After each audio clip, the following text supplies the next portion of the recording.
Olá, tudo bem? Bem-vindo a essa aula e hoje nós vamos falar sobre a interação escola-família, trazendo aqui alguns subsídios para a própria prática docente, tá bom? Espero que essa aula te ajude aí no seu concurso para que nós possamos juntos caminhar rumo à sua aprovação. Que você estude com muita afinco, com muita garra, com muita determinação.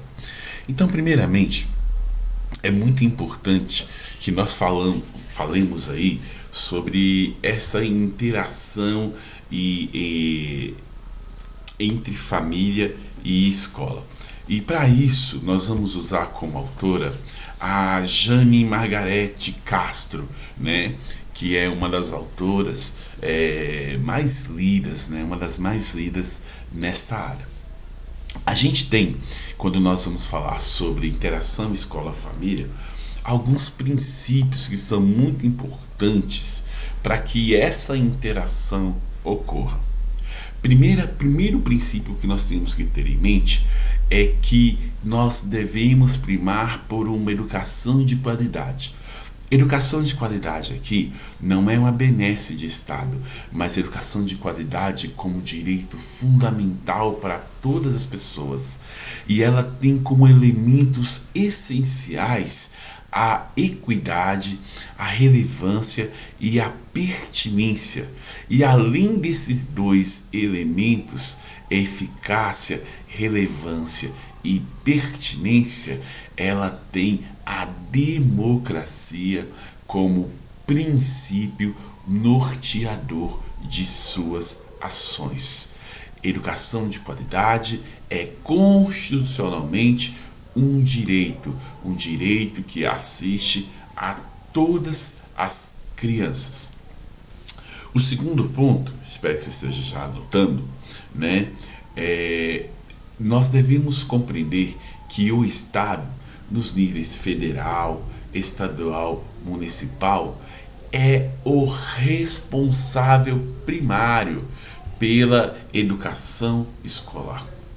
O Estado é o responsável. Você pode dizer assim, Cláudio, mas tem escolas particulares. Sim, né? O nosso sistema de ensino, né? A nossa legislação de ensino, ela permite que hajam escolas particulares. Mas mesmo escolas particulares, elas são fiscalizadas e elas são autorizadas pelo Estado.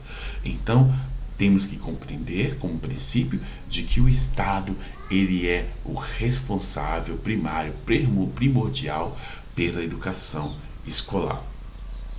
Um terceiro princípio que nós devemos ter em mente é que a escola ela não é somente um espaço de transmissão de cultura e de socialização.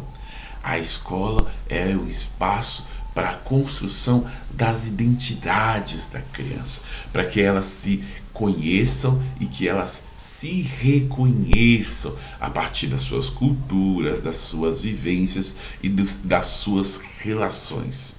O quarto ponto muito importante para que nós pensemos essa interação entre famílias e escola é o reconhecimento de que a escola atende a alunos diferentes um dos outros e ela possibilita a construção de estratégias educativas que sejam capazes de promover a igualdade de oportunidades através da ação escolar e também dentro do ambiente escolar.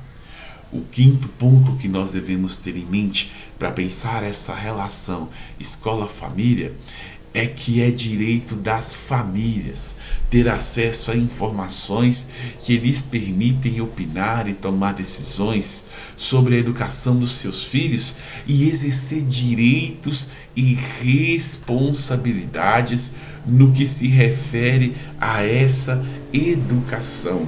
Não é a participação, a presença da família na escola não é uma concessão do gestor e nem do ente federado.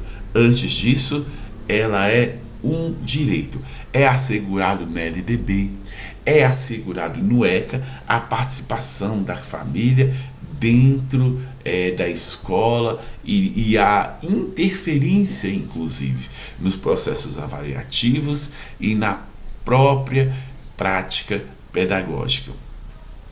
Um outro ponto que nós devemos ter em mente, espero que você esteja anotando, é que a proteção integral é a proteção integral das crianças.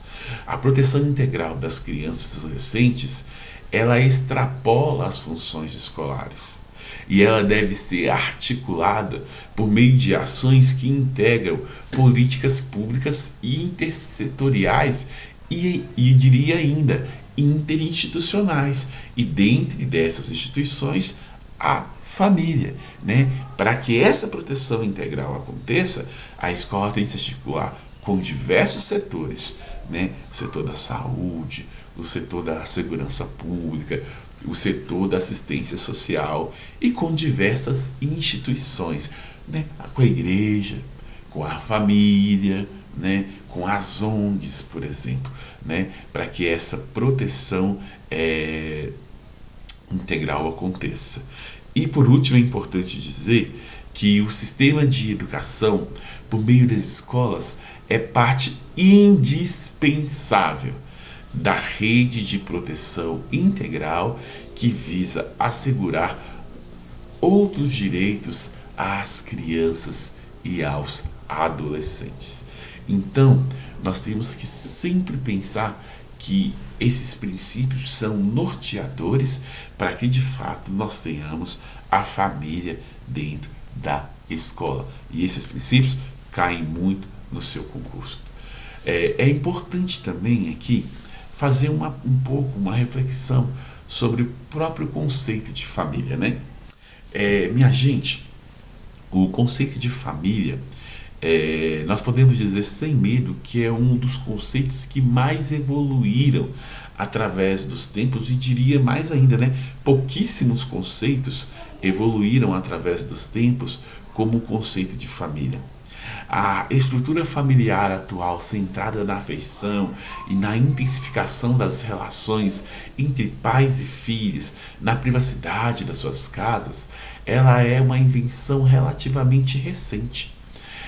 Na sociedade medieval, por exemplo, quando nós fazemos uma digressão, não havia condições objetivas para a construção de uma noção de privacidade, de intimidade entre os indivíduos dentro das suas habitações, dentro das suas casas.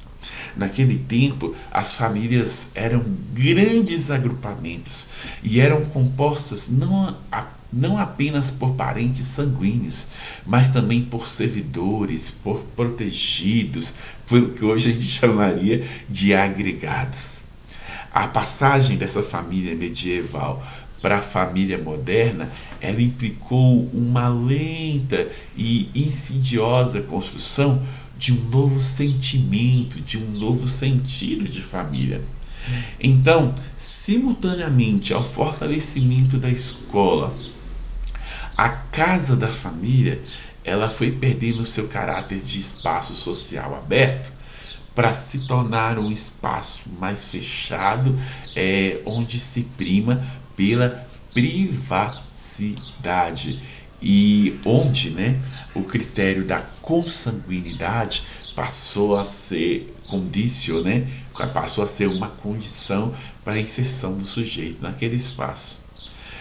O conceito civil, né, ele já é de 1916, o conceito civil de família, ele vai dizer que a família compreende as pessoas unidas pelo casamento, olha só, as provenientes dessa união, as que descendem de um tronco ancestral comum e as vinculadas por adoção.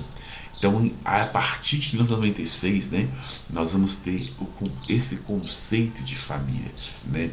Muitas questões estão implicadas nessas definições, né?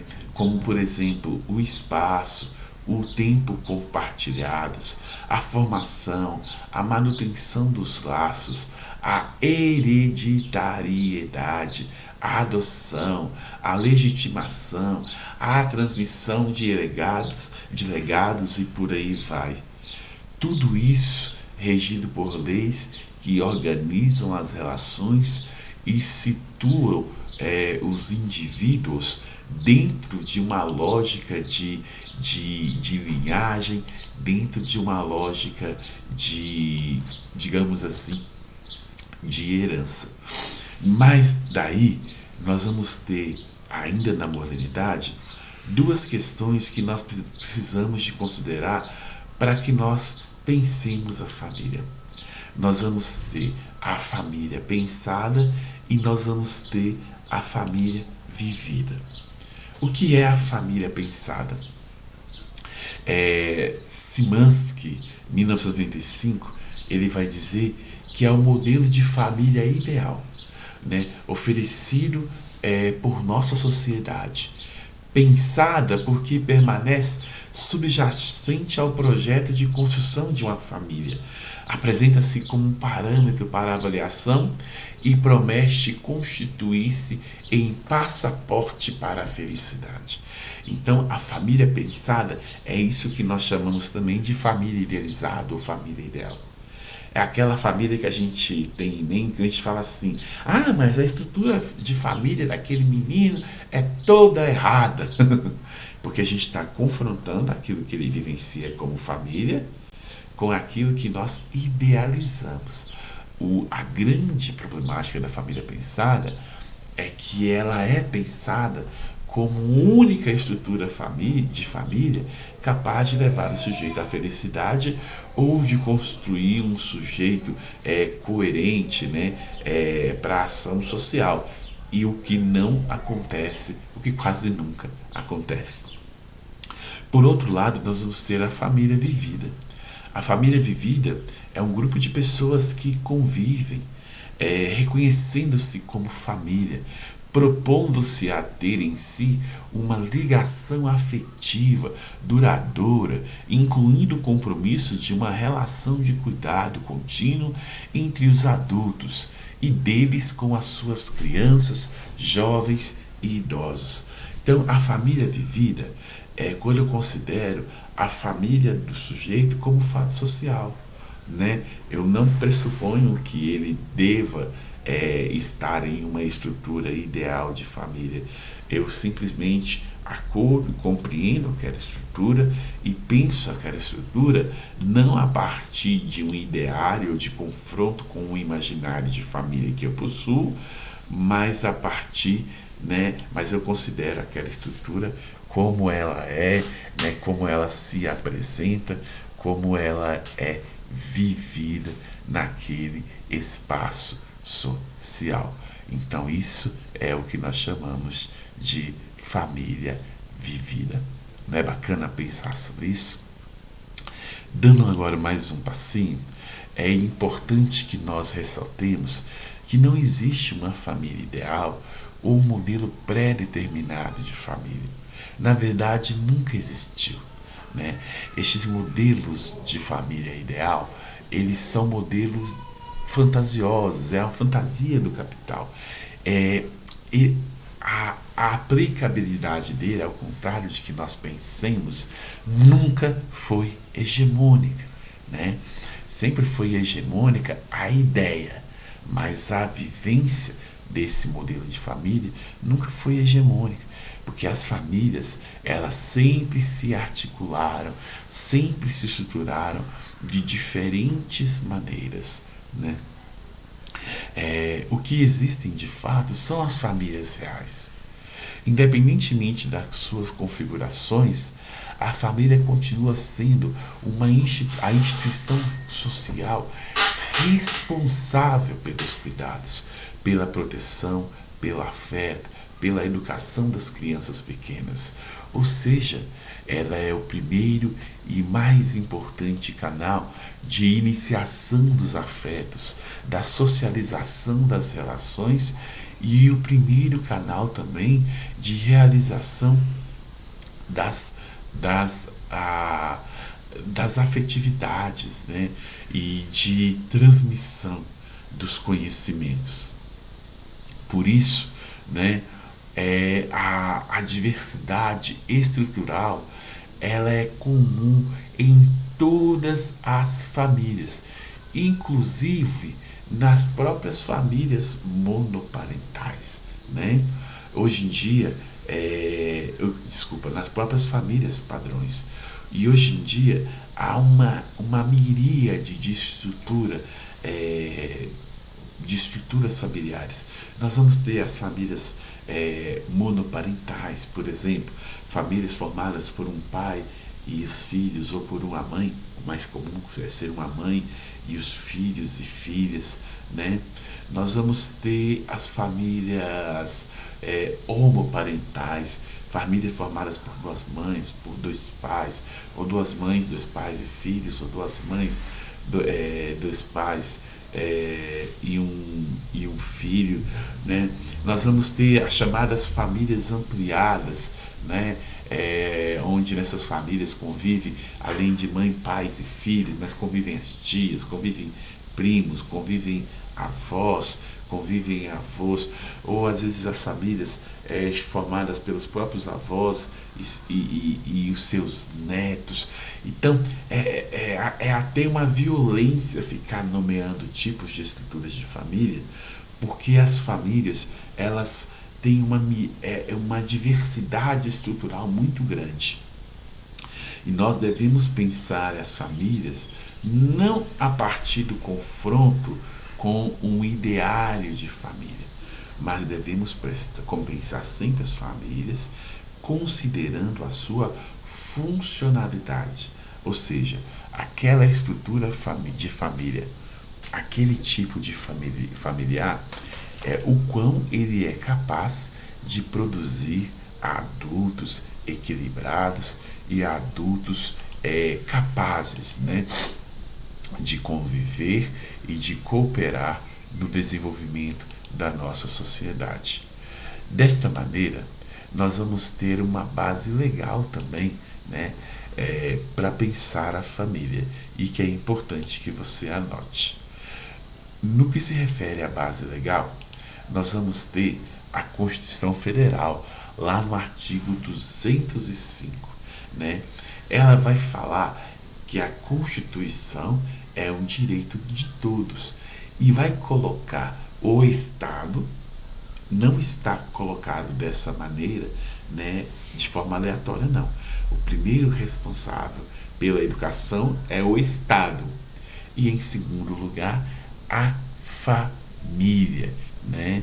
Então, a educação é dever do Estado e da família, né?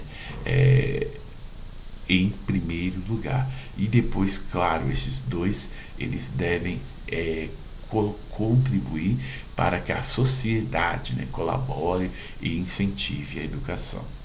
A segunda base legal para se pensar a presença da família na escola é a própria LDB, lá no seu artigo 12. Né? No parágrafo 6, vai dizer que os estabelecimentos de ensino, eles têm que se articular com as famílias e com a comunidade onde os alunos estão inseridos, e que devem criar processos de integração, né, entre as escolas, a comunidade e a família. Nós vamos ter também, né, o ECA, lá no seu artigo 53, lá no parágrafo único, que vai dizer que é direito dos pais e dos responsáveis ter ciência do processo pedagógico, bem como participar da definição das propostas educacionais. Já lá no artigo 55 do ECA, vai dizer que os pais ou responsáveis têm a obrigação de matricular os seus filhos ou pupilos na rede regular de ensino, né? Então aqui você vê no ECA muitíssimo importante, né? Primeiramente, né, que os pais têm direito de interferir na prática pedagógica, de sabê-la, de conhecê-la, inclusive de interferir na prática avaliativa. E no artigo 55 vai dizer que eles têm a obrigação de matricular as crianças, né? Porque antigamente tinha uma discussão muito grande se a matrícula de crianças ela não deveria ser compulsória nos anos e nas redes de ensino, e aqui o ECA estabelece, né, de acordo com a LDB também, com a Constituição, aliás, né, a LDB que está de acordo com o ECA, que a LDB é depois do ECA, né, que os pais devem matricular as crianças nas redes regulares de ensino. Nós vamos ter também aqui a LDB. A LDB é uma miríade de artigos que vai falar sobre a relação entre família e escola. Lá no artigo 12, por exemplo, né, a gente, como nós já dissemos no parágrafo 6, vai falar sobre a articulação das escolas com a família. No artigo 13 da LDB vai dizer que os professores eles vão contribuir, eles vão colaborar com as atividades de articulação da escola com as famílias. Isso é questão de concurso. Isso é questão de concurso. A obrigação da escola é articular-se com a família. A obrigação dos professores é colaborar com as atividades de articulação entre escolas e famílias. E já lá no artigo 14 da LDB, né, vai falar sobre essa participação efetiva da família na escola e da comunidade também, sobretudo no processo de gestão democrática do ensino público, né, e da educação básica, né. E lá no inciso 2º vai falar sobre a participação da comunidade escolar, né, local, no processo de gestão democrática do próprio sistema de ensino. Isso que é muitíssimo importante de que nós compreendamos, né?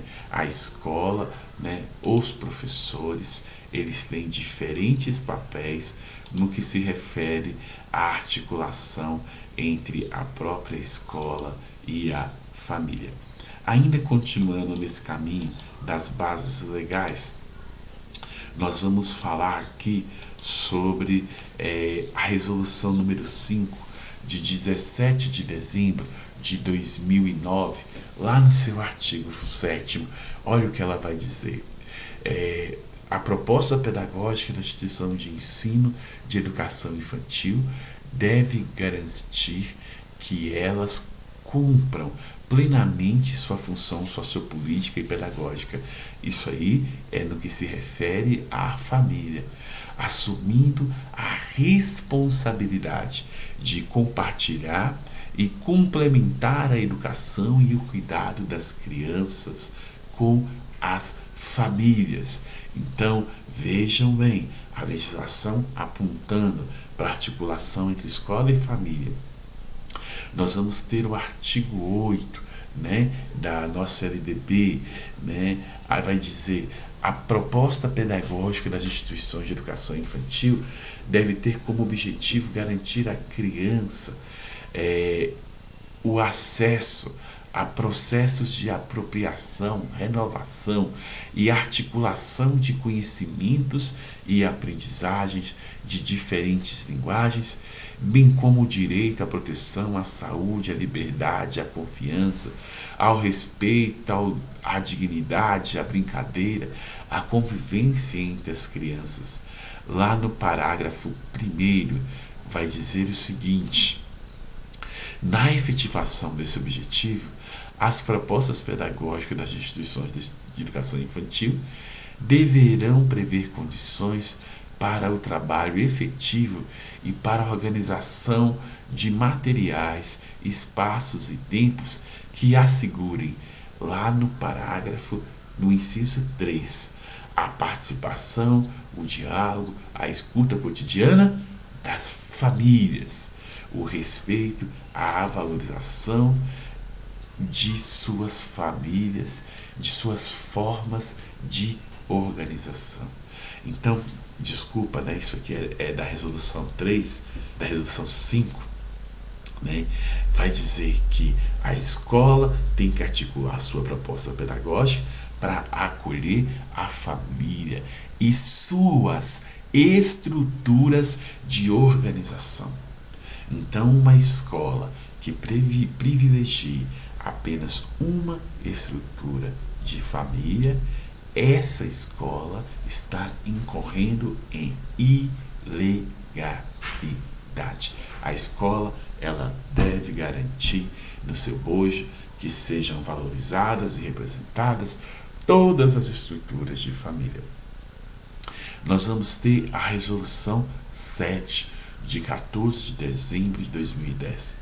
Lá no artigo 17, né, diz assim: de acordo com esses princípios e em conformidade com o artigo 22 e artigo 34 da LDB, as propostas curriculares de ensino fundamental, olha só, visarão assegurar o educando, visarão desenvolver o educando, assegurando formação comum, indispensável para o exercício da cidadania e fornecer-lhes os meios para progredir no trabalho e em estudos posteriores, mediante os objetivos previstos para essa etapa de escolarização, a saber, o fortalecimento dos vínculos de família, dos laços de sociedade humana e de tolerância recíproca em que assenta a vida social. Então, a resolução 7 aqui, lá no seu artigo 7º, lá no seu parágrafo 6º, vai dizer que é função da escola prover o fortalecimento dos vínculos de família. A escola, tanto ou mais do que a família, ela tem um papel correspondente na construção identitária das pessoas, em sua inserção futura na sociedade, e quanto maior a sua sincronia entre a escola e a família, quanto melhor o desenvolvimento das crianças e dos jovens. É muitíssimo importante que haja uma sincronia, que haja uma relação próxima, que haja uma relação indissociável, que essa indissociabilidade ela esteja cada vez mais presente no meio das relações pedagógicas, né? E por isso é uma questão ética, né? É uma questão moral, né? Que nós tragamos, que nós insiramos as escolas em todos os processos pedagógicos, insiramos a família em todos os processos pedagógicos dentro da escola. E nós vamos ter também a base teórica do RECENEI, né? Que é o Referencial Curricular Nacional de Educação Infantil. Ele vai dizer o seguinte: assumir trabalho de reconhecimento às diferentes expressões e manifestações das crianças e suas famílias significa valorizar e respeitar a diversidade, não implicando a adesão incompatível aos valores, incondicional aos valores do outro. Cada família e suas crianças são portadoras de um vasto repertório e se constitui material e rico e farto para o exercício do diálogo, da aprendizagem com a diferença, e não discriminação e atitudes não preconceituosas. E não há discriminação e atitudes não preconceituosas. A escola não pode absorver um tipo de família e dizer, essa é a minha família, seja ela qual for. A escola tem que acolher todas as famílias e construir um olhar de respeito em relação a elas. E a partir dessa acolhida, desenvolver trabalhos pedagógicos que facilitem, né, ou que possibilitem, né, a prática pedagógica a partir dessas famílias. E aí, existem algumas estratégias, né, que a gente pode colocar no sentido de que se torne efetiva essa relação entre família e escola, né? O primeiro ponto seria apoiar os pais e os responsáveis, né? A escola tem que apoiar. Não existe escola de pais, não existe faculdade para ser pai, né? Faculdade para ser mãe, né? Então, compreender que os pais às vezes não sabem como lidar com as crianças, e a escola tem que apoiar, porque os pais aprendem a lidar na perspectiva da prática, aprende a fazer o manejo da criança na perspectiva da prática. A escola aprende na perspectiva da teoria. Então a escola pode ajudar os pais e as mães, fornecendo a eles esse aporte teórico nessa relação entre pais e filhos. A escola precisa de expurgar essa ideia de que quem cuida é mulher. Homens são tão capazes e tão responsáveis pelos cuidados da família e dos filhos. Quando eu falo de cuidados mesmo, de higiene, cuidados afetivos, quanto as mulheres. A escola tem que compreender que a família é um fenômeno social histórico, né? E que há uma igualdade biológica, né, para a relação de cuidado com o filho, né? Maternidade e paternidade é relação de cuidado e não uma tarefa indissociável do sexo, né? Não tem um gene que faz com que a mulher seja mais cuidadosa que o homem, assim como no homem não falta um gene de cuidado. A família é fato social. Se o pai e a mãe forem educados para cuidado, eles vão saber cuidar. É importante também que a escola compreenda a família como contexto de desenvolvimento, né? A família, ela é um espaço de desenvolvimento da criança. Na família também se aprende. Então eu tenho que valorizar o desenvolvimento e os conhecimentos que se fazem dentro do âmbito familiar. É importante que se aprofunde o conhecimento do ambiente, né, de desenvolvimento que as famílias oferecem.